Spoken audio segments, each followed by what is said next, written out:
भगवान श्री कृष्ण कहते हैं कि जो मनुष्य अपने शरीर के सभी इंद्रियों पर काबू पा लेता है और सुख और दुख सभी परिस्थितियों में समान भाव से रहता है और संसार के सभी प्राणियों के हित में लगा रहता है, ऐसे मनुष्य को ईश्वर की कृपा हमेशा बनी रहती है। जो मनुष्य अपने सभी काम में मन लगाकर अपना कार्य करते हैं और वह छोटे से छोटे कार्यों में भी खुशी ढूंढ ही लेते हैं, वह लोग निश्चित ही अंत में सफलता प्राप्त करते हैं। वहीं दूसरी तरफ ऐसे मनुष्य भी होते हैं जो अपने काम को बस एक बोझ समझकर बस पूरा कर देना चाहते हैं और अपने किसी भी काम को पूरा सही ढंग से नहीं करते हैं, तो ऐसे मनुष्य हमेशा ही अपने जीवन में पीछे रह जाते हैं।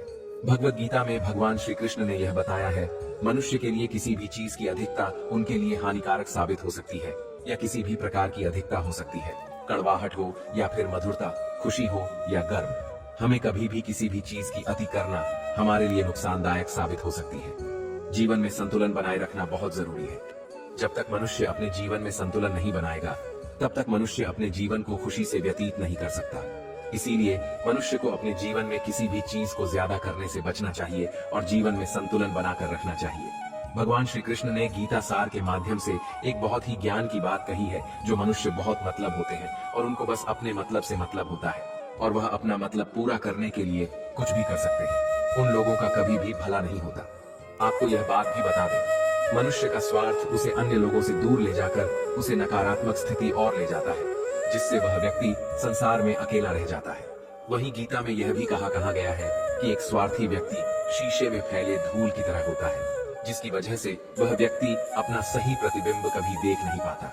इसलिए किसी भी व्यक्ति को अगर जीवन में खुशी पूर्वक अपना जीवन व्यतीत करना हो, तो अपने स्वार्थ को कभी भी अपने पास नहीं आने दे, क्योंकि एक स्वार्थी मनुष्य दोस्ती में भी अपना स्वार्थ निकालने की कोशिश करता रहता है। इसलिए जीवन में ऐसा मनुष्य बने जो अपने साथ 7 लोगों की भलाई के बारे में भी सोचे, तभी जाकर वह मनुष्य एक सफल और खुशी पूर्वक अपना जीवन व्यतीत करता हुआ नजर आता है। ईश्वर हमेशा ही अपने भक्तों का साथ देते रहते हैं। जो मनुष्य इस प्रभावशाली सत्य को मान लेता है, तो उसका जीवन पूरी तरह से बदलता हुआ उसे महसूस होता है, क्योंकि संसार का निर्माण भगवान नहीं किया है और वही इस पूरे संसार को चला रहे हैं।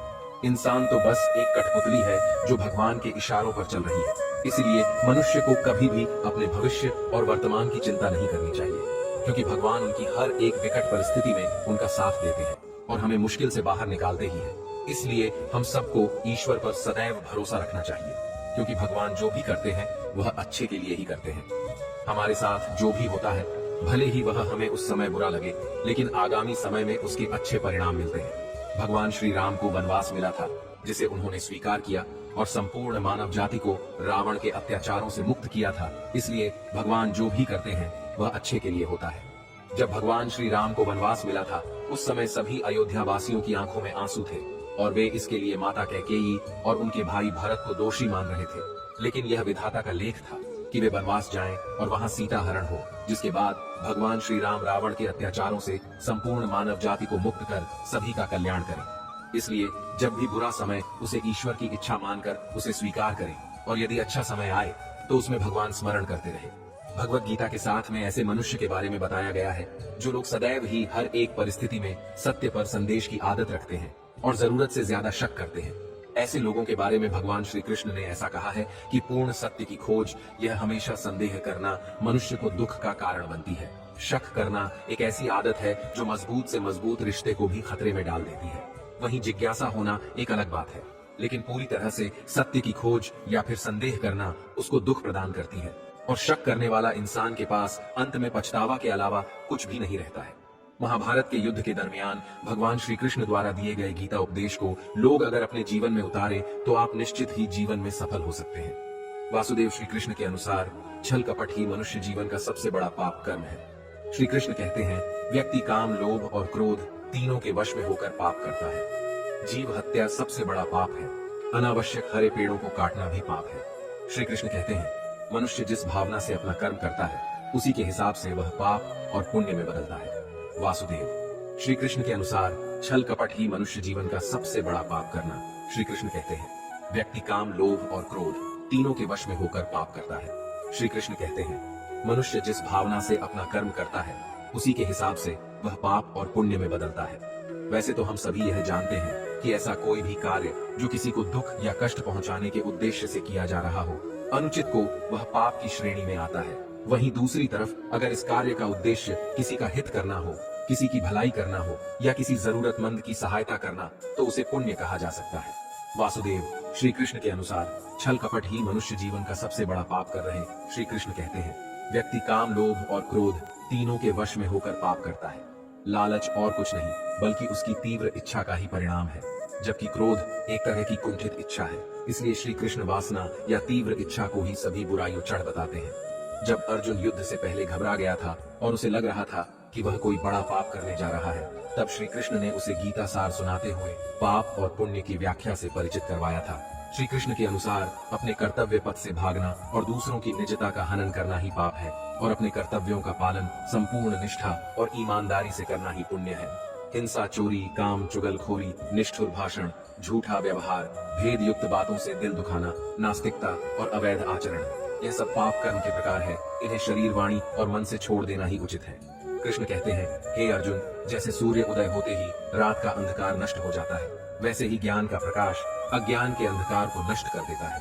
फिर मनुष्य परमात्मा की तरफ जाने वाले रास्ते से कभी नहीं भटकता। ज्ञान का साक्षात्कार होने के कारण यह बात मनुष्य की समझ में आ जाता है कि कैसे एक ही कम पाप और वही कम पुण्य कैसे होता है। अर्जुन असमंजस की स्थिति में आकर कहते हैं, हे केशव, एक ही कम पाप और पुण्य कैसे हो सकता है। तब श्री कृष्ण अर्जुन से कहते हैं, मान लो एक मनुष्य किसी कमजोर बूढ़े मनुष्य का धन लूटने के लिए उसकी हत्या कर देता है। सुबह क्या है?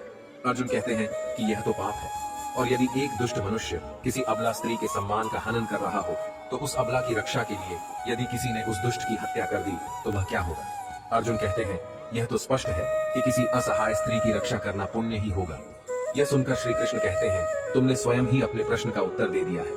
पाठ। इसको और अधिक समझाते हुए श्री कृष्ण कह रहे हैं कि यहाँ पर कम तो वही रहा, किसी की हत्या करना, परंतु उस कर्म के पीछे भावना क्या है, करने वाले की मंशा क्या है। इसी फर्क की वजह से एक ही कम पामबदी हो सकता है अथवा पुण्य भी हो सकता है। श्री कृष्ण अर्जुन से कहते हैं, मनुष्य जिस भावना से अपना कर्म करता है उसी के हिसाब से वह पाप और पुण्य में बदलता है। कम के इस ज्ञान के द्वारा मनुष्य को कर्म, अकर्म और विक्रम का अर्थ पता चल जाता है। श्री कृष्ण के अनुसार मनुष्य धरती पर रहकर जो भी अच्छे या बुरे कर्म करता है, उन सभी कर्मों का लेखा जोखा मृत्यु के बाद किया जाता है। उसके अनुसार ही उसे सजा और पुनर्जन्म मिलता है। ईश्वर की दृष्टि में जो आपके अच्छे कर्म होते हैं उसे पुण्य कहा जाता है, और जो बुरे कर्म होते हैं उन्हें पाप कहा जाता है। श्री कृष्ण कहते हैं कि यदि कोई मनुष्य धर्म और मर्यादा की रक्षा के लिए क्रोध करे तो वह क्रोध भी पुण्य बन जाता है।